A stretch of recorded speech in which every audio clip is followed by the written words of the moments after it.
Today we're going to demonstrate the PBR09 bat roller. PBR09 stands for Precision Bat Roller 2009. This is the latest version of the latest machine on the market. We're going to show some of the features that we've engineered into this machine. We have an extra large insertion opening, and also we have notched the top roller assemblies so that these bats have better clearance when they're going into the machine, so that we're not nicking or scratching the bats when we're inserting them in. We've put in side guides as well as front guides. This gives it great stability when we're rolling these bats.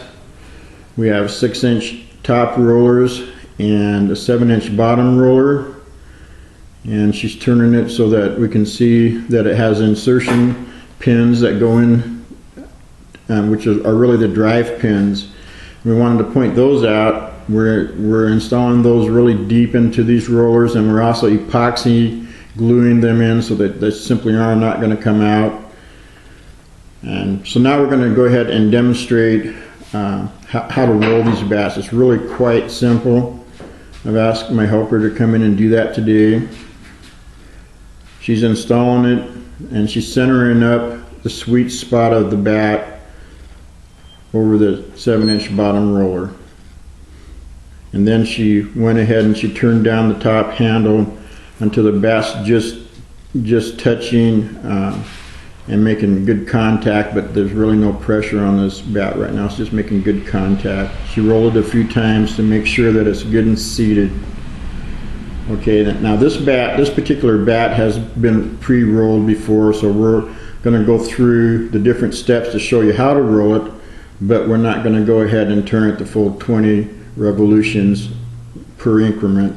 And we're doing this in 3 increments. Once it's touched the bat and seated, then she turns it 1/4 of a turn, top handle and clockwise.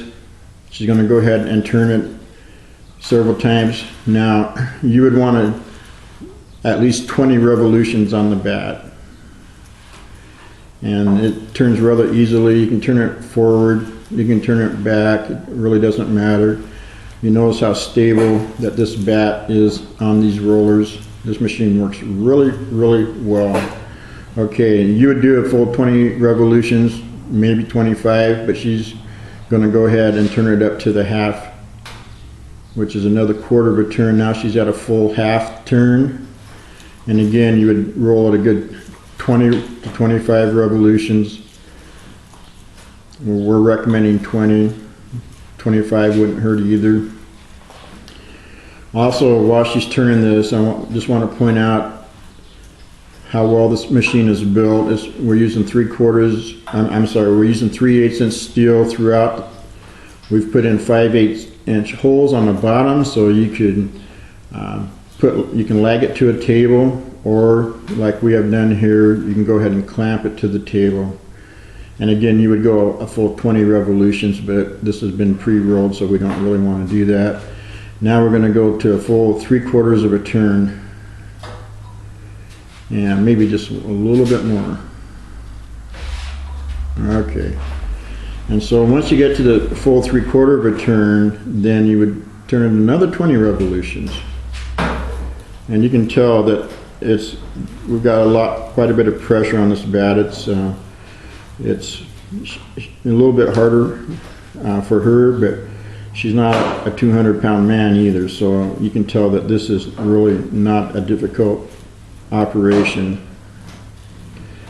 Okay, so once you've rolled a full 20 turns at each increment, then you just simply remove the bat from the machine by turning the handle counterclockwise and pull the bat out, and you're just totally done. And you're really not going to be able to get a bat hotter. These balls are just simply jumping off these bats, and so there's a lot of reasons why you might want one of these machines to roll your whole team's bats, or just simply to roll your own bats.